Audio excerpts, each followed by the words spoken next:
McKnight tonight. McKnight tonight. McKnight tonight. McKnight tonight. Funny, insightful interviews from a washed-up producer with nothing to lose. McKnight tonight. McKnight tonight. McKnight tonight. Here comes McKnight tonight. Welcome to McKnight Tonight. Here's Rob McKnight. Hello, my name is Rob. I've got a big gob, and that's why some people think I'm a knob. Hello and welcome to McKnight Tonight. It is Wednesday, the 10th of June, 2026. So great to have you with us tonight. Did you like that one? Oh, maybe she doesn't think I'm a knob. That's love. That's love. Hey, get this. Apparently today is Ballpoint Pen Day. It's celebrating the day the patent was taken out for the biro back in 1943. I love my biro. It makes a lot of appearances on McKnight Tonight. It's not a good looking biro, is it? It's just a normal Bic, but it works for me. Hey, had a good day today. Late getting all my topics sorted because I went out to, it's called Rats. It's Radio and Television Survivors, and they have occasional get-togethers in Brisbane for the Queensland people that worked in radio and television. And who did I catch up with today? None other than our good friend Spencer Howson. He was there and I managed to get a photo. And that lovely gentleman behind Spencer actually came up to me today and said, "Oh, I watch McKnight Tonight. I'm a big fan." And I went, "You're the one." It was good, actually. Tony Auden, the weather presenter at Channel 7 was there. He gave a speech. Kay McGrath was there. Lots of people. It's a great little catch-up. Now, if you haven't done this already, and I say it every night, go to youtube.com/@McKnightTonight. We need you to get on there. We need you to subscribe. We need you to leave comments because I will get to your comments shortly. And also, every night when you're watching this video, go on, hit the like button. It just helps YouTube know that you like what we do. I love hearing from you, so let us know your thoughts. All right, tonight, finally, people are realising that tobacco tax is fueling a black market crime wave. And you won't believe who's now agreeing with what I was saying last year. Then, One Nation wants to tear up local councils, and honestly, I can get behind it. In Rob's Rant, Donald Trump gets booed at the Knicks and then tells us not to believe our own eyes and ears. And tonight's interview, the founder of My Place, Darren Bergwerf. Now, Wikipedia calls him and his group conspiracy theorists. The ABC calls them sovereign citizens. They don't like either, but we'll find out what they believe and why they think they're different to those groups. Should be a fascinating conversation. All right, let's get into our hot topics. We begin with a topic I've been banging on about for ages, how the tobacco tax is fueling the black market.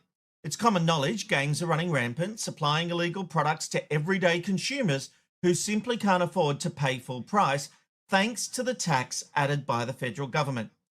Just a reminder, I have been not banging on about it, as I say, but have a look at what I had to say about this late last year in just one of the many editorials I did on the subject. Any simpleton can see higher taxes on tobacco has led to this illicit trade. And that's why the criminals are getting involved. You can buy cigarettes cheap, sell them for $15, still make a profit, and you're really undercutting the government. I'm not defending it. I'm not defending what people are doing. But you can't just say, we're going to price you out of having ciggies. Because when you do that, people will go elsewhere. It's human nature. Geez, he makes a lot of sense, and I love the black T-shirt and blue jacket combo he's got going on. Well, it seems as though everyone is finally catching up. Today, the Victorian Chamber of Commerce and Industry issued an urgent call for the federal government to overhaul tobacco and alcohol taxes, warning that without swift action, organised criminal syndicates will take over. And we've been seeing that. And it's not just Victoria. New South Wales Health Minister Ryan Parks is also calling for a reduction in the tobacco tax. On illicit tobacco, you have laid the blame for the thriving trade in illegal tobacco on the Commonwealth. You said tobacco excise rates continue to push normally law-abiding citizens into buying illicit tobacco. Do you want to see the tax lowered? Yeah, I do, because it's an unusual situation we have where the taxation levy is increasing, the revenue is decreasing, yet we're seeing big increases in people using illicit tobacco. That doesn't make sense. Year 7 Commerce will tell you that that simply doesn't work out, and we have to adjust our levers. So what I'm saying to the Commonwealth is we are doing what we're charged to do. We're increasing our inspections, we're increasing our closures, and we're increasing our enforcement personnel. What we need assistance with is to make sure that the price gap between the legal product and the illegal product isn't so great that law-abiding citizens who are dealing with tough financial situations, particularly around family budgets, are not forced to make that decision.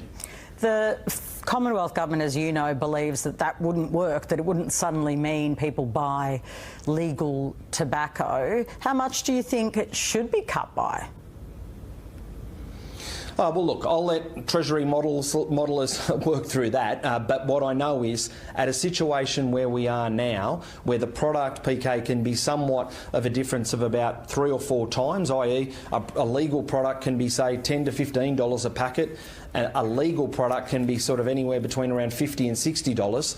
If you've got a tough family budget and you're doing it tough at home and you've got rising costs for rent and mortgage stress, then it's pretty clear where you're going to go. And we don't want that situation. And what we believe is that we need to be able to adjust that taxation component to deal with what we're dealing in real life. And that is a big distortion in the price between the two products. Finally. They're finally seeing it. Some common sense from New South Wales Labor, but it's a very different response than his Labor colleagues federally, who seem to have their fingers in their ears, refusing to believe the evidence. Now, that interview was on Afternoon Briefing on the ABC this afternoon, and just a few minutes later, federal Labor MP Josh Burns, he was pouring cold water on the simple idea that higher prices lead people to buy illegal products.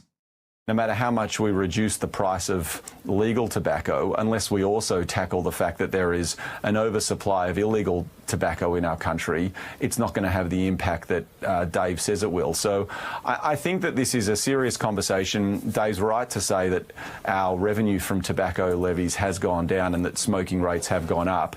But I'm not sure that just simply lowering it to parity, as Minister Parks suggested, is going to lead to the outcome that we all want, which ultimately is for people not to smoke, because it's absolutely devastating for people's health. Yeah, we know that. That's not the issue here. That is a deflection of the issue. And by Dave, he means Dave Sharma, who was also part of that discussion with Patricia Karvelas. There's a couple of things here. If people can get them, the cigarettes, for the same price as the illegal traders are giving them, they will buy the legal ones. People don't want to break the law. It's not a comfortable feeling to break the law. So if you give people the opportunity to buy them even at around the same price as the illegal products, they will buy the legal versions. So parity would make a difference. And all those figures that they talked about, we've shown them here on this show. But I'm not going to criticize that, because I'm glad people are finally catching up. We have taxed too far when it comes to tobacco. I know all the health people are saying, well, we've got to get people to stop. That's not working. We've pulled all the levers to get people to stop. People know smoking's bad.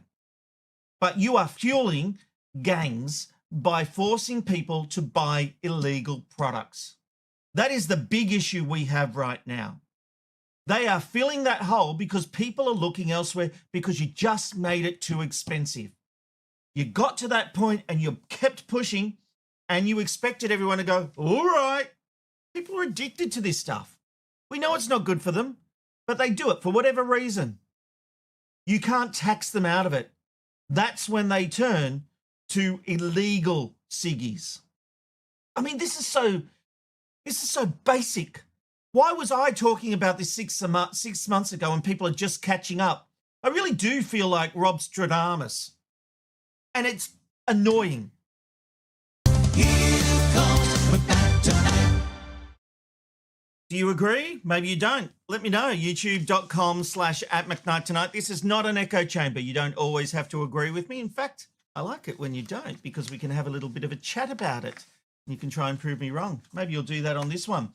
One Nation South Australian MLC Carlos Quaresma has launched an independent public inquiry into South Australian local government. And this is a policy I can get behind.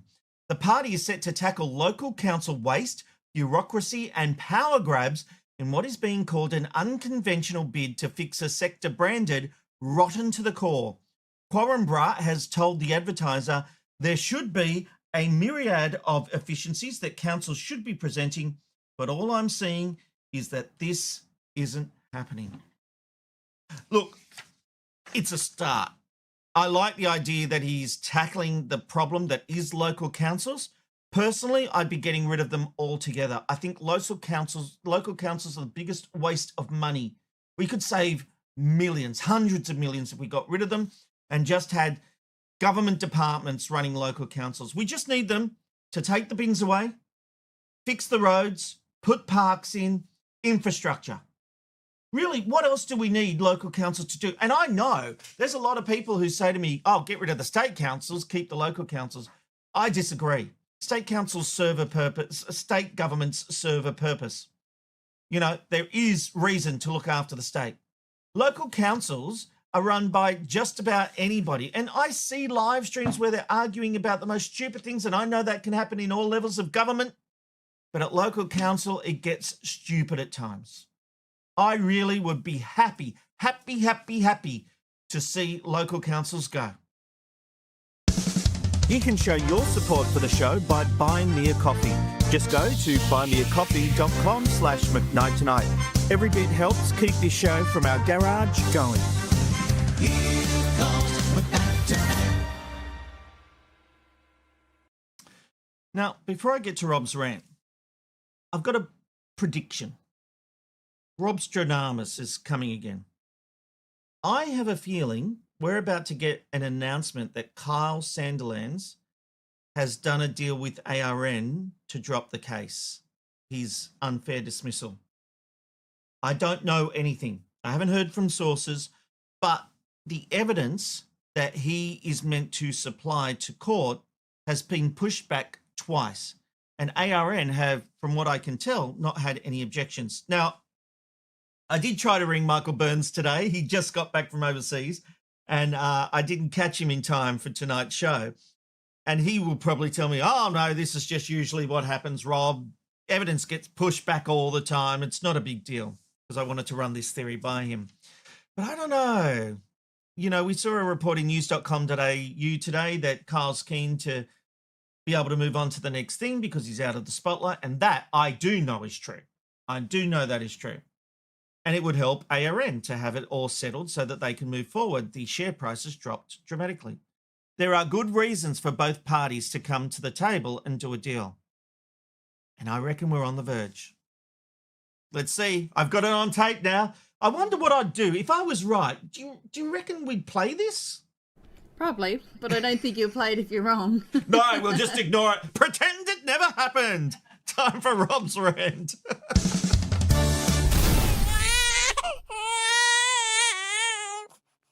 Now, whatever your side of politics, left, right, middle, whatever, can we all agree that we should believe our own eyes and ears? Well, unfortunately, in today's world, time and time again, we're being told to ignore facts and the things we actually witness.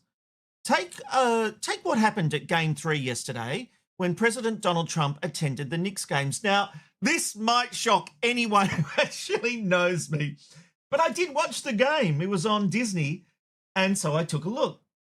And I was a bit shocked at what happened during the national anthem because Americans take the national anthem very seriously. So I was really surprised when this happened, when an image of Donald Trump popped up on the big screen at the stadium as part of the broadcast.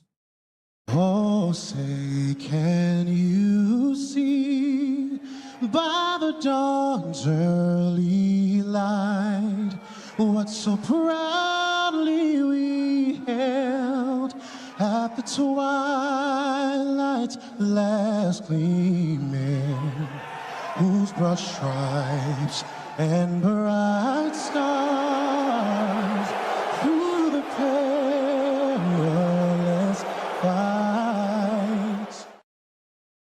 There's no doubt there were boos in that stadium. There were a lot of boos. And if you've looked at any social media clips, it's much clearer. That sound was muffled because the broadcast was obviously focused on the singer and wasn't putting Atmos in there. But when you see social media clips of people just videoing with their cameras, the boos were overwhelming. But President Trump, today he told us not to believe our eyes and ears when he was asked about it shortly after. It was, I think, mostly cheers. It was loud and it was very enthusiastic. Enthusiastic, maybe, but it was not mostly filled with cheers. That's a lie. Now, the issue I have here, when you lie about something as inconsequential as that, politicians get booed all the time, right? It just happens. I'm not a fan of it. I remember John Howard getting booed, I think, at the Olympics in 2000. I didn't like it. I didn't like it. I don't like it when it happens to Labor prime ministers. I do think there's times and places, but I'm maybe in the minority. But it happened. We witnessed it. And then he lied about it. So if he's lying about this, something we can literally, we have witnessed, then what else is he lying about? I mean, the unfortunate thing with Trump is he lies about everything. The interview with NBC, Meet the Press, over the weekend that he walked out of, he said California was a rigged election. And the presenter said, well, what evidence do you have? And he said, oh, I'll find evidence as soon as I look for it. So hang on, you haven't looked for evidence. And it becomes a case of we never lose. If we lose, it's because it was rigged. No wonder everyone's getting so divided. We need to have people who can be accountable, who don't feed a spoonful of bullshit to us and tell us it's a sweet lolly. We have to believe our eyes and ears. And politicians like Trump have to stop treating us like idiots. But it has been working for him, although he now has the lowest approval rankings in history. We'll see what happens. It's Rob's Rant.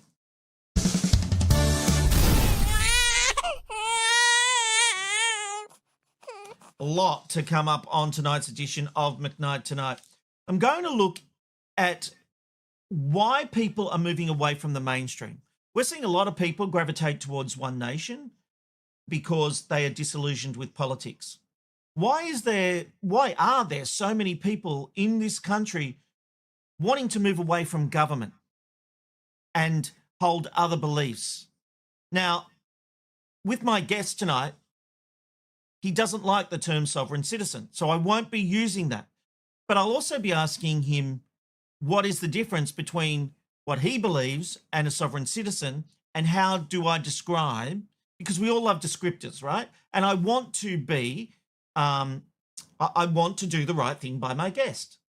And so I want to find out more about this movement, what they believe in, what they want, what is their ultimate aim, and how we can describe them. I'm really looking forward to this interview, and I'm really glad he's coming on. So we'll get to that very shortly. I'll have a back-end quickie tonight. We might end with a few jokes, maybe.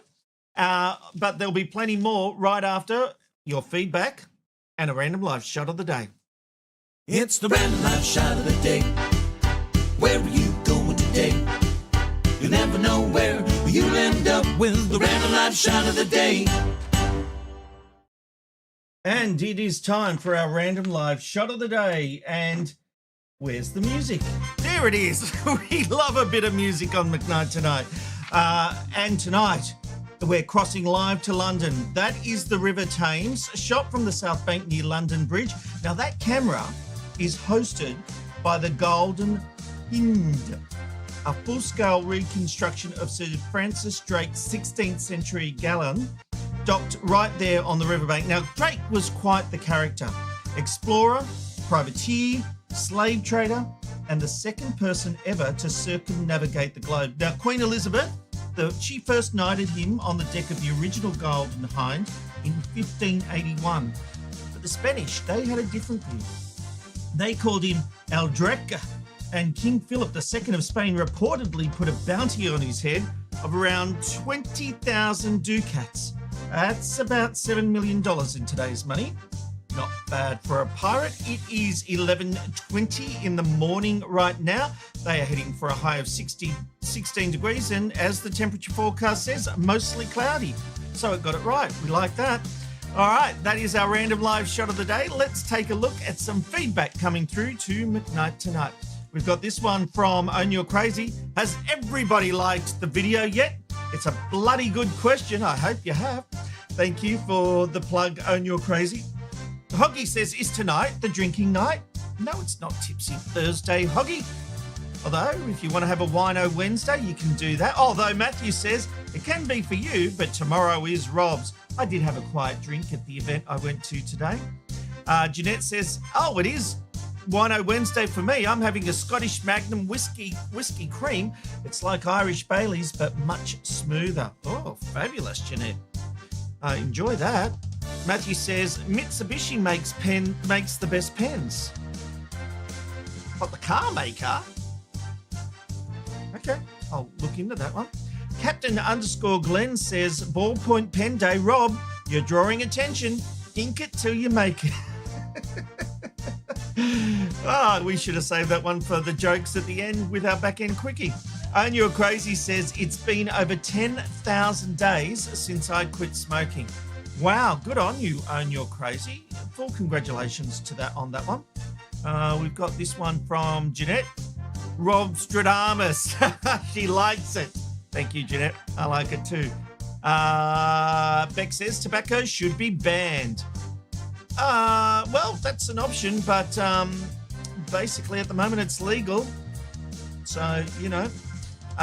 We've got this one from Justine. Rob, the reality is Trump believes what he says. He isn't in touch with our reality. Yeah, I think there's some truth there. Got this one from Dion, who says, sorry, Rob, I work for a local council and I disagree about getting rid of local councils. Local councils also provide social services to the youth, the elderly, the disabled. They are also there to help people with drainage issues, neighbourly disputes, libraries, arts, and trying to strengthen a sense of community, who will also represent different parts of a state when some areas of a state are preferenced more than others by state and federal governments. I agree with that. If you don't like how they are run, and that was a big one, Dion, and we ran out of text there, but I really do take your point. I would have thought you could have a series of almost like super councils run by private business or something. I take your point about all the issues, and when that other week when I was talking about my daughter and our dog getting attacked, I will say that the animal services were here. It was literally in about 5 minutes when the neighbour called them to get that stray dog that was attacking my dog. So, look, I do take your point. I think, it's not what you're talking about. My issue with local councils is the politicians. I'm sure my next guest will have something to say about that. Mum's on the Facebook tonight and she says, how many local councils are in the red and trying to put the rates up again and again? And this is 100%. And, they're all doing these sister cities where they get to fly over to Japan and places like that. It just, for teaching and friendship and all that kind of stuff. Hoggy says local government council can be replaced by a more competent private organisation. Yes. We're on the same page. Matthew says, I would hate the capital city telling the country people about high limit sand building approvals when they don't live in the area. Again, I will cop that. I think local councils aren't my issue. It is literally just the politicians. And Own You're Crazy says, I have no faith in state governments taking on the responsibilities of local government. Keep your feedback coming to youtube.com/@McKnight You can also do it on Facebook. They're the only two places we can grab those comments from, and I will get to more very shortly. And, in my hand, I have tonight's joke list for our back-end quickies. We'll get to all that right after our feature interview. McKnight tonight. McKnight tonight. McKnight tonight. Here comes McKnight tonight. Well, my guest tonight is the founder of MyPlace. Wikipedia describes them as an Australian conspiracy theorist group. The ABC describes them as sovereign citizens. Now, this is a term they absolutely reject. However you describe them, there's no doubt there's a growing number of Australians who've become disillusioned with our government bodies and the rules that govern us. So I thought tonight would be a good opportunity to find out more about this growing movement with Darren Bergwerf from MyPlace. Darren, welcome to McKnight Tonight. Darren, I think you may have turned your microphone off. I have, yes. Thank you, Rob.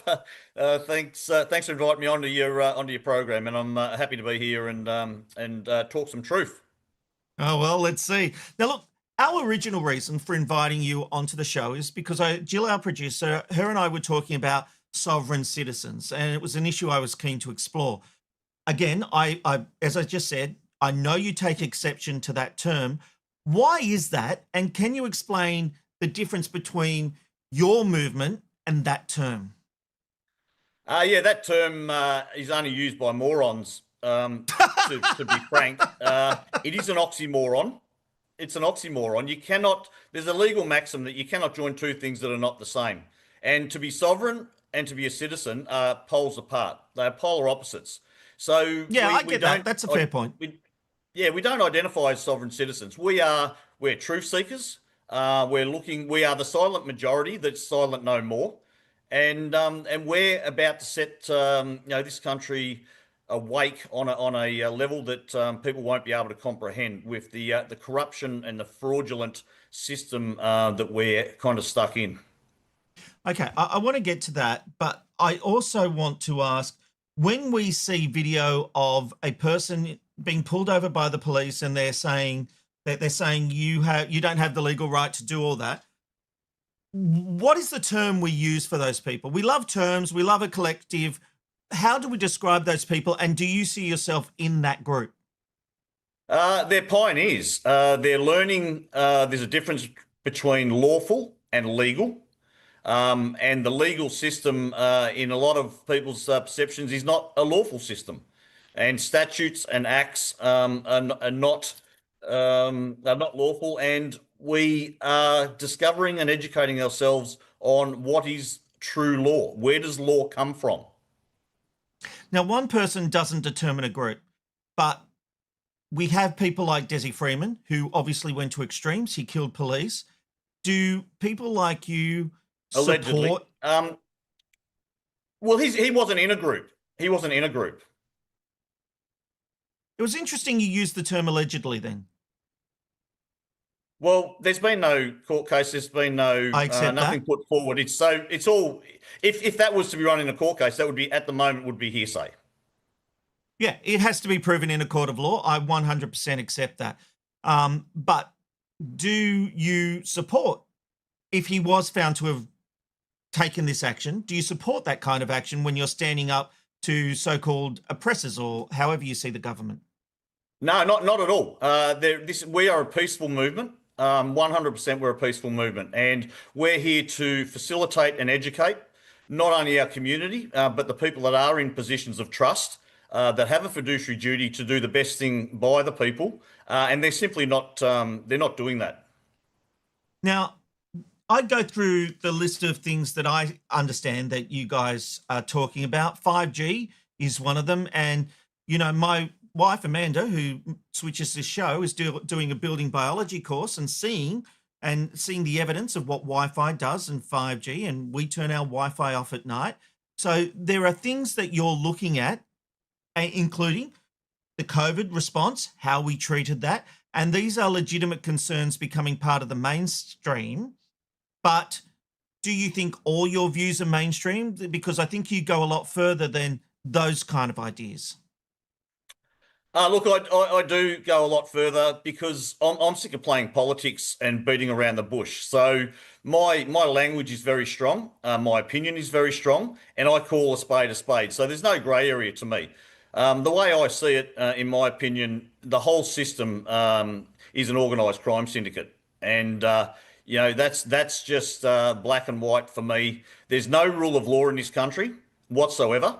Law is supposed to be distributed equally, whether you're a politician, whether you're a judge, whether you're a police officer, whether you're a premier, and that's simply not happening. I want to follow that up, but I want to play what you said at the Melbourne protest in September last year because it's of the same theme. Let's take a look at that and then explore this issue in depth. The time for politics and policy is over. This is not about race, religion, flags, or individual issues that we have, because there are hundreds of them. And I could ask 100 different people around this country what's their major problem, and there'd be 100 different answers. Okay, there is only one problem, and that is a foreign government that is committing war crimes and crimes against humanity against good Australian people.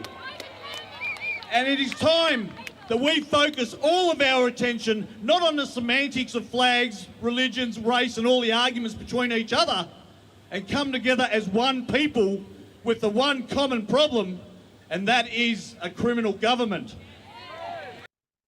Now, you just said a criminal government there. A moment ago, you said an organised crime syndicate. Can you explain that to me? Yeah, well, the way I see it, in my opinion, and I've lived and breathed this for the last 6 years since war was declared on the people back in 2020. There are war crimes being committed. There are crimes against humanity being committed. There is racketeering going on. There's embezzlement. There is what else? With money laundering. I mean, it's in your face day in, day out. Where's the 15 billion gone through the CFMEU when Jacinta Allen was minister for that portfolio? Where can you spend $300,000 part of a democracy on a that machete these bin? things get caught? Sorry to interrupt. Yep. Isn't part of a democracy and the government that we have that these things do get caught out? You know, if it was a crime syndicate, they would be able to cover this up. But because we are a free, to a point, society, we have a press that investigates these things. You know these things that you're talking about because of reporting, because of journalists doing their job. Doesn't that mean it's working? Okay, so there's some reporting. Where is the charges? Why is Dan Andrews not behind bars? I mean, he's got a litany of crimes that he's been involved in, allegedly, and been charged for, with the red shirts and the bike boy incident, and many others. So there's no way that the people in this country can get any action by the authorities to have these people that are in positions of trust dealt with the way they should be dealt with, and dealt with the way any corporation that was doing these crimes would be dealt with as well. So what would you like to see happen? Oh, we need a full transparent investigation. I mean, we've got suppression orders all over the place. If they don't like something that's been discovered, well, we have a list of 28 individuals that is under a 90-year suppression order in the federal parliament that names, in a police report, pedophiles, and one of those was an ex-prime minister. We're talking about judges. We have over 600 Victorian police right at this moment are under investigation for all series of crimes, including domestic violence, child pornography, and other serious indictable offences. So while we hear about it, we never see anyone actually get charged and get jailed for these crimes. Now, that list you're referring to, if my memory serves me correct, was set in Parliament by Heffernan? Senator Heffernan, yes. Yeah. And that was on the Woods Royal Commission, correct, into state-run institutions that facilitated pedophilia and child rape. And of course, to be clear, just because people may not know, things said in Parliament are protected. They call it Coward's Castle. A lot of people that say things in there. I'm not specifically saying this, but the reason being is that you can say things on the floor of Parliament that if you walked out of the building and said it, you could be sued for defamation. You can't be sued for defamation in Parliament. And why is that so? Where's the transparency? Where's the accountability? You can't cover up your crimes just because you're in a parliament. That parliament is sacrosanct to the Australian people. Those people are in a position of fiduciary duty and trust. They are breaching trust law. They're breaching their fiduciary duty every single day they walk into that building. I hear what you're saying, but at least I would argue them being able to do that means that sometimes we do hear things that we wouldn't be able to hear if a politician has the guts to stand up and say it. Yes, some people might call it coward's castle. Others call it standing up and doing the right thing. I really want to drill down on this idea. You said there needs to be an investigation on on governments. Who would do that? If realistically I had all the power and said to you, okay, Darren, I am going to get an investigation into our government. I'm hearing what you're saying. How does that work? Who does it? And that's the quandary we are in, because like I said before, it is my strong opinion through 5 or 6 years of study and research that they investigate themselves. They are all part of it as far as I'm concerned. And that's where they're colluding, they're protecting each other. It is acting like an organised crime syndicate from the very top down to your state police forces, your judiciary, the whole system, as far as I'm concerned, is protecting each other. Do you think ICAC in New South Wales does a good job? It certainly has brought down premiers and the like. Yeah, there certainly is some things, and but nowhere near enough. I mean, this kind of stuff that's going on is rife. It is right across the board. It's in every industry. It's in every kind of institution that shouldn't be. That should be held to a way higher account. That should be held to more transparency than private business. But they're not. They make laws to protect themselves. They make election laws so they don't get voted out. And the whole system is broken, and the silent majority are walking away from the system en masse. And there was well over 4 million people in 2025, just 12 months ago, that didn't cast a vote or cast a donkey vote. That is a vote of no confidence in the system. Do you think that's why people are drifting towards One Nation at the moment? Oh, 100%. And I think it's fantastic. Even though I think it's misguided, I'm not a supporter of One Nation either, because the system is the problem. And the minute they start to look like they're teetering, they'll roll out these teal candidates that call themselves independent, but they're there just to dilute the vote and funnel their votes back to the two major parties. So the system, as far as I'm concerned, is that locked up. You could call it rigged if you wanted to, but it's that locked up that it doesn't serve the people. We cannot get a voice for the people inside Parliament, because anyone that you vote for, they might be the nicest candidate on earth, whether they be Labor or Liberal. The fact is, they will not be the voice for the people, for their constituents, because they have to vote along party lines. I agree with that, and that is a legitimate issue that you raise, because they have to go along with the party lines. But it is interesting. We have for years talked about a two-party system, and yet with the polling, if the votes were done today based on the polling happening at the moment, One Nation would be forming government. So isn't the party system, the two-party system, breaking down right now? Yeah, it is, and it's really good to see. It's encouraging to see that people that have just blindly walked in every year, every 3 years, voted Labor because they've always voted Labor, because their parents voted Labor, or Liberal, same thing. They are now on the move. They are starting to take an interest in what's going on in this country, and they're moving away from the major parties. Other people are moving away from the politics altogether and learning how to be self-governed, how to educate themselves and take control of their own lives without any government interference, because we all have free will.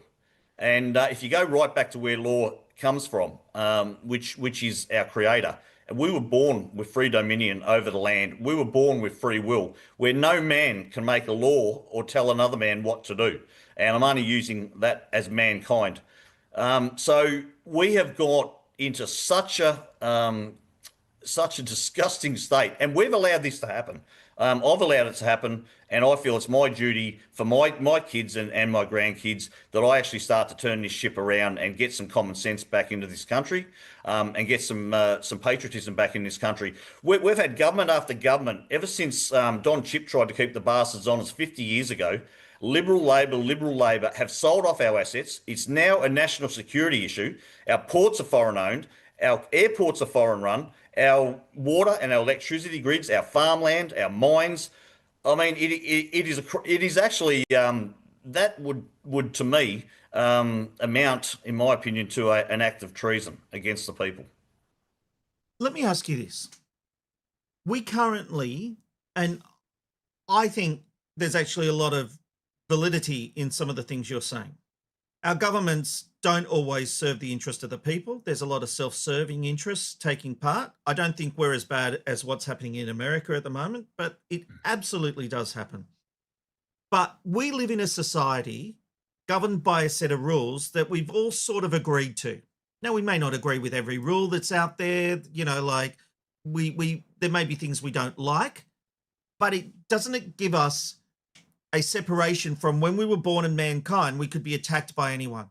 There are now repercussions if you try to come into my house and take things from me. And we won't go down that path of, you know, what judges do and all that kind of stuff because, you know, but my point being is that there's an essentially society rules that we all agree are a good thing.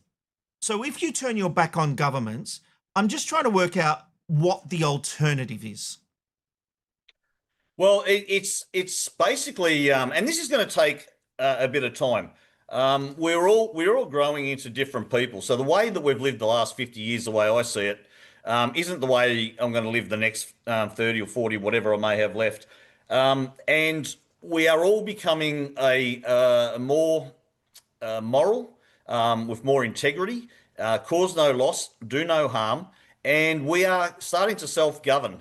And, you know, it's a responsibility. So do you think we're becoming better people? Yeah, 100% better people. Yes. Yep. I mean, I had my own instance the other day where 5 years ago, I probably would have just gotten a car and driven off. I slipped a block of chocolate into my back pocket because I had my arms full. I didn't get a basket at IGA. And I got to the car and realised it was there and I hadn't paid for it. I went back into the shopping centre and I paid for it. 5 years ago, I might have just said, well, I'm in the car now. I might as well, I would have just potentially driven off. And look, I own who I've been. I own what I've done and I own mistakes that I make. And we are all trying to achieve to be better. But when we are run by a system that is so and it is, and anyone that tries to argue that it's not corrupt really has their head buried in the sand. And we've allowed it, we've watched it, we've known about it for years, and we've allowed it to happen. And it got to the point in 2020, like I said, when the government declared war on the people with lockdowns and curfews and shooting protesters that didn't want to, you know, it was my body, my choice for so long, and then all of a sudden, no, that's out the window. It's no such thing anymore. If you don't get vaccinated, then you can't work, you can't go to a restaurant, you can't be part of society. That's an act of terrorism, in my opinion. Look, I've had these chats. I think a lot of mistakes were made.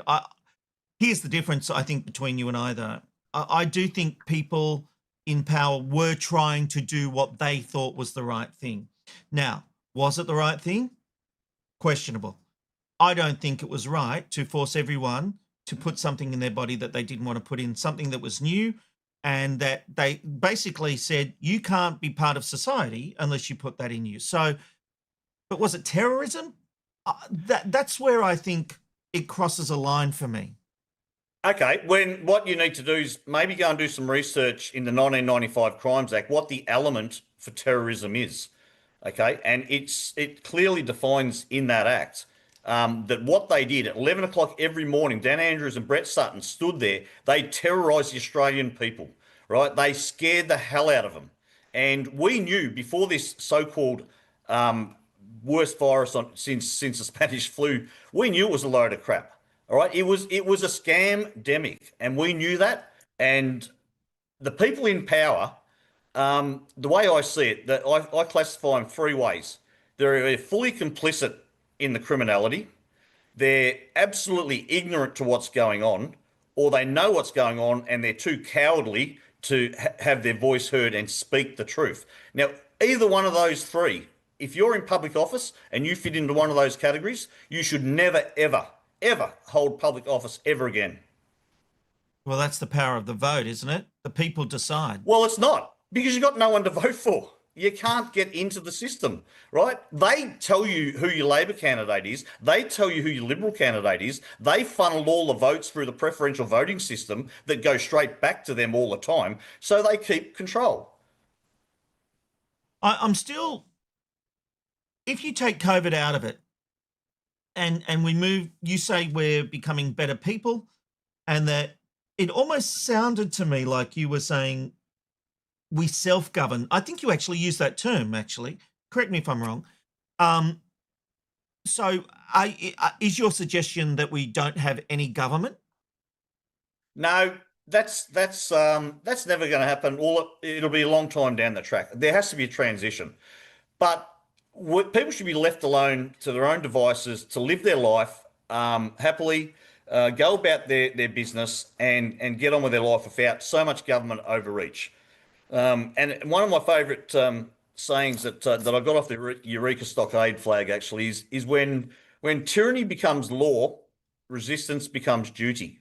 So I feel that it's my duty now to spend every minute of every day fighting for justice, fighting for truth, and exposing the system that is so corrupt. And more people starting to get to it now. Everyone's getting on board. And there's going to be some sweeping changes throughout this country and throughout the world over the next 6 months that is going to rock people's world. They will not be able to cope with what happens. What does that mean? It means every government around the world is being removed. You see it in Ireland, you see it in England, you see it all over the world. The people are sick and tired of welcoming criminals, murderers, rapists into their country. That get no justice for what happens to them, and all the people are fighting back. They are deporting en masse, and I'm not an anti-immigration individual by any stretch, but the writing's on the wall. This is not just an Australian problem. This is a global problem, and it's happening all around the world at the same time. There is an awakening going on the planet. And a lot of people have got a lot of catching up to do, but we're here to facilitate that and to help educate and show people what's going on so they can actually process the anger, the hurt, and all the other things that they're going to have to process when they realise that their whole life has been a lie and everything we've ever believed, we've been defrauded and lied to continuously. So when you say governments are going to be thrown out, you are talking about by voting and different parties coming in, like we're seeing in Australia with One Nation. You're not talking about people rising up in the streets and forcing people out and forcing the Prime Minister out. No, it's not a revolution. It's not an uprising. No, what I call it, and I called it this when I opened my building in the middle of the lockdowns in Frankston, when the cops came down our back lane 3 times, and he rolled his window down at the end of one of our meetings. We had 150 people inside when we weren't allowed to go out and mingle. And he said, "How's the revolution going along?" And I said, "No, mate, you got it all wrong. It's an evolution. We are winning the hearts and the minds of the people. We're doing it peacefully. We're doing it through knowledge." And all these so-called conspiracy theories that people talk about, that whole narrative is sinking like a rock. A theory stops being a theory the minute you provide facts and evidence. And there is plenty of fact and evidence about what we're speaking about that gets rid of that theory tag very quickly. One person doesn't make a movement. You're very measured in all the things you're saying. And that speech I looked at in Melbourne, very measured. But there are obviously people who the media have termed sovereign citizens. And I'm sorry that I keep coming back to that term. I don't have something else to go to. But at the moment, willing to be educated. But when you see these people fighting the law and saying your laws don't apply to me, do you associate with those people, or do you look at them and say, no, you've got it wrong? We have to work within the system, not from outside of it. Well, the whole thing is very convoluted. Everyone's on a different page, and it's almost an Encyclopedia Britannica. Agreed. So there are people that are getting sucked back in, what I believe to be sucked back in to the system because they've been thrown a few breadcrumbs with Pauline Hanson. There are people that are far more out there and challenging stuff more than me. I'm trying to be a little bit of a middle ground. I speak strong language, but I can back it up with plenty of paperwork, plenty of evidence. And I try not to be get angry and abusive.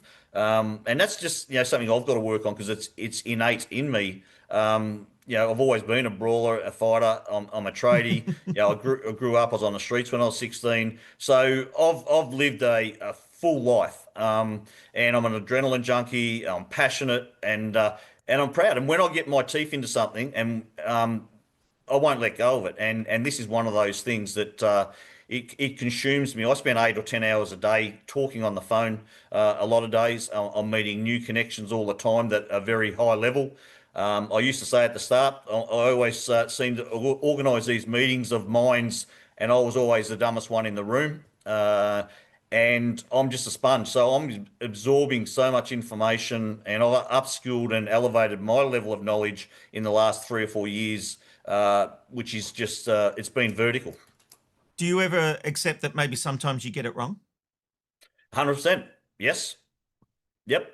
I think it happened back in 1997. I think that was the last time. That's the kind of line I'd use. Well, look, I am, I'm coming across pretty serious, but I was always a class clown. I always had one-liners that would just floor the whole class. So I do like to take the piss, and I do like to have a laugh, but and we do that. But the situation is so serious at the moment that if we don't get people to switch on, then this country is going to go down the tubes even further. Yeah, we're obviously having an issue with your internet connection there because your camera has frozen. But I will continue because we're almost done. But I wasn't clear when in your answer about when we talk about those people who say that Australian law doesn't apply to them. What is your, and I know you said everyone's different, and I agree. And I said when I asked that question originally that not one person does not make a whole movement. But do you agree with what they're saying that this, because there are a lot of people who believe that the laws that we all live by don't apply to them because they will pull out something from the Constitution and say, here's my legal proof, this doesn't apply to me? No, look, I think that gets misconstrued, to be honest. It looks like yours is freezing up. It's only freezing up your end. I think we're seeing a bit of you, so we'll push on through. Yeah. No, that's all right. So yours is frozen up where the screen I'm looking at, I'm talking continuously. Yeah. But yeah, no, look, it's not about the laws don't apply to them. The issue a lot of people have is under the Constitution, there's supposed to be a separation of powers, right? There's 3 branches of government. Well, there's actually 4 branches of government. The one that they never talk about is the highest level of government, and that is the elector. They are at the top of the tree. So they've inverted it and put us at the bottom. And there's no separation of powers between the judiciary and the government and the acts that they make. And the law's not being administered. So it's hypocrisy 101. And that's where people say, well, you know what? Until you can actually provide a lawful and a balanced rule of law in this country, then don't come knocking on my door and tell me I can't do this or I can't do that. So that's a lot of the attitude that I see. But where does that leave us? If this idea of self-governing, how does resolution dispute happen? Like you're saying, I get to live my life, that's great. But what if I suddenly interfere with you? Do we go back to like when we were cavemen and we just fight it out? I like living in society. I like the fact that there are rules that we can all agree to. Yeah, and I do too, and I think they need to still be there. You can't be doing 100 down a residential street where there's kids playing. I mean, that's just that's dishonourable. And there's no integrity in acting like that. And if you can't self-govern, then yes, I do believe there has to be a system there to govern people like that. But where do you draw the line? They keep changing the goalposts continually to the point where you can't even turn sideways without getting a fine. And look, I'll agree with you on that. I do think there's a lot of times they put rules in that weren't necessarily needed. A lot of rules are safe. We put seatbelts on in cars. Once upon a time, we didn't have to do that. You know, they're trying to get people to stop smoking. I spoke about it earlier in tonight's show. And they overtax it to the point that people go looking for illegal options that are much cheaper. And so I think in some way society does push back when they overstep without an uprising. Yeah, 100%. And this is where it's going to take time. And it's not a matter of being, we're going to have 26 million people that are self-governed. There's no laws, there's no parliament, there's no police or anything like that. That's not what we're talking about. We're just talking about people that are doing the right thing, leave them alone and let them live their life in peace. And your comment before with the local councils, I mean, that comes in a similar kind of vein, because I disagree also with getting rid of local councils, because then you're centralising power to a smaller band of people. So we need to decentralise power, which is what I'm talking about with this, self-governance. Part of my place and what we're about is decentralising power from Canberra and Spring Street to every town, suburb, neighbourhood, street, household and individual to But take what does back that our look power. like? Sorry, I know I keep harping on this, and it might be a much bigger question for another time, but it's the ADHD in me. I hear that, and I want to know, okay, so if Canberra's not in charge, who's in charge? How does it work, even though you want to spread it out? Yeah, well, Canberra will be in charge, and it's going to take a while to change this, years and generations for this whole concept to kind of wash through. But when I say taking back our power, I'm talking about educating ourselves, okay? Because we've been, everything that's built these days, you have to shop it out. You have to shop out your tax returns. You have to shop this out. You have to shop everything out. You can't do anything. You can't work on your car anymore because of the computers. So what we're suggesting is that big business runs our government, runs the world. All right, multinational corporations. So part of our agenda is to boycott and turn our backs and walk away from all multinational corporations and only spend your hard-earned cash at your local baker, your local butcher, at small markets, micro and Australian businesses, not the multinationals. It's a community day. You're actually meeting, connecting with people socially. And B, you're supporting small business rather than the big multinationals and BlackRock, Vanguard and State Street, which pretty much own everything, including the media and the pharmaceuticals. So this is how we take our power back. We do it with where we spend our money. We do it with educating ourselves, and we do it with turning our back on. I walked away from the AFL 5 years ago because they were too woke. And I used to take my kids 10 games a year as a Hawthorn member for many, many years. I've never been back to a game. I don't play cricket anymore. I walked away from my old life. I quit McDonald's, KFC. I walked everything, Coles, Woolworths. And even just looking back many years ago, I've watched farmers tip milk down the drain because of the predatory pricings of Coles and Woolworths mainly. Orange trees get bulldozed because they bring concentrate in from Brazil. I mean, this attack on Issues the that farmers have come to the light because of the media, I would add. And look, I've been in the media for over 30 years, in it, out of it, all those kind of things. And that is the beauty of our democracy, I think sometimes. Yes, it's not perfect, but I feel like it's better than the alternative. Yeah. Look, you've got to have it. It's got to be there. And even people in the media now, you're seeing Carl Stefanovic, you're seeing Kyle Sandilands, you're seeing Dave Hughes be very vocal now. They're a little bit late to the party, but but that's okay because they're actually listening and they're realising what we've been saying, and now they're getting on the bandwagon, and that's happening all over the place. I think you're a little bit different to some people in this group that I want you to give me a term for, right? I want you, a term that's not sovereign citizens, because I agree with what you're saying there, right? But it sounds like what you're saying is protest with your money, go to the local shop, vote for a different change of government. You're not actually sounding like an anarchist. You're sounding like someone who's just trying to get everyone to use their democratic right to progress change. Correct. We've got a plan, and the power of the people is far greater than the people in power. And we're making great change. The My Place Gympie, they've got nearly 1,800 members in Gympie now. Now, and they're doing it by the book. After a 2-year battle, they've had fluoride removed from their water. Them and the Fraser Coast Council just had a 226 wind turbine farm cancelled. It's gone. And now they're working on stopping the fire ant poison coming onto the farmers' property. So we are doing it. I interviewed 2 guys from Gympie and one from the Port Macquarie Council, a councillor there who's on the same page as us. We have a councillor on the Broken Hill, the mayor. So we are actually getting people of my mindset onto local councils and starting to actually get some information and starting to turn things around from inside as well. All right. It's been fascinating. And as I said to you when we were setting up our tech checks, I'm not left, I'm not right, I'm just McKnight. Yeah, I like it. That's a good one.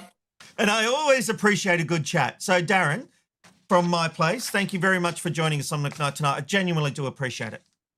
No worries, Rob, and appreciate the chance to express my views and a lot of people's views in this country on your program. So thank you. Cheers. McKnight tonight. McKnight tonight. McKnight tonight. Here comes McKnight tonight. Can't wait to get to your feedback. I found it fascinating. But before we do that, I know we're running late. Let's have a back-end quickie. It's time for a back-end quickie.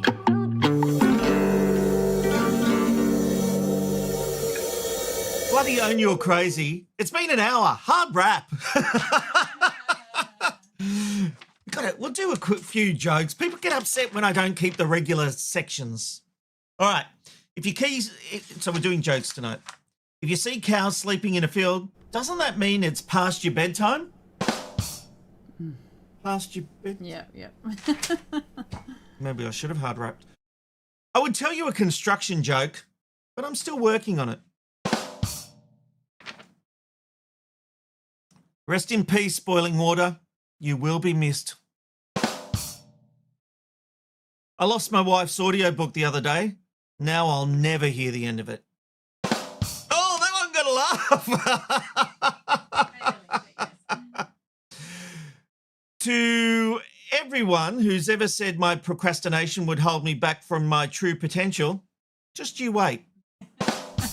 That, I can relate to that. What, from me? Yeah. I bloody do an hour show every night. I prep it and... Anyway, let's have a look at some feedback that's coming through to McKnight tonight after that big interview. Captain_Glenn says, the UK with a massive population has only 2 layers of government, local and federal. We definitely only need 2 layers. State and federal is all we need. And funnily enough, I agree with that, but Darren didn't, which I found very interesting. And You're Crazy says the UK is smaller in area and larger, more concentrated in population. There's a lot more people though. We got this one from Dion. Why don't alternative governance movements get involved in the current structure to change it rather than destroy it? Well, I felt like that's where we ended up. Maybe I naturally assumed it was going harder than that, but I feel like that's where it ended up. You're Crazy says there is nothing wrong with transparency. I agree with that. I've got this one from Andy who says, this is Robert is best and the reason I watch this channel. This is what a real interview looks like. Well done. Andy, ring the bell. I'll take that for a glass and a half of full cream compliments. Janelle says, Rob, your interview with Freedom Movement was fair and bloody brilliant. Firstly, get rid of preferential voting. Must number every box on voting slip. Local member here has won past 2 elections due to where the Greens voting card said. 1 number only on voting day is needed now, every election. I am now on the wrong side of 50 and I will no longer vote for the ALP or LNP, nor will I listen to the mainstream media as they are anti-small party. I wish this man and his party all the best. When I vote, I actually go and number every box. I don't just do it at the top, above the line. Mum says, wow, bloody amazing interview, not a biased mum here. God love you, Mum. Dion says, What I would say is that people who are not happy with how governance at any level is done, they should get involved in the structures, not seek to form alternatives. This relates to both the local government issue and your interview tonight. Love your work, and by the way, it's Dion, as in Celine Dion. Didn't I say that? I wonder what I said. Me and pronunciations. We have our issues. Justine says, oh, Rob, you shouldn't do jokes. Out with you. Hoggy says, the jokes are getting better, Rob. And he says, thanks for letting us know they are jokes, Rob. We would never have known. That's a bit rough. All right, that brings us to the end of this edition of McKnight Tonight. Finishing at 9:06. Sorry, everyone, but thank you for hanging in there. We will be back for Tipsy Thursday tomorrow night, and wow, what an interview I've got for you. I've got one of the contestants from My Kitchen Rules who had a very serious investigation while they were on the show. Their daughter accused him of sexual abuse and a whole range of other things. He was found not guilty. He's telling his story exclusively here on McKnight Tonight, live tomorrow night at 8 o'clock. So I hope you can join me for that one. It is McKnight Tonight exclusive. Until then, have a good night. It's good night. Fun, insightful interviews from a washed-up producer with nothing to lose. Tonight, McKnight Tonight, McKnight Tonight. It's good night from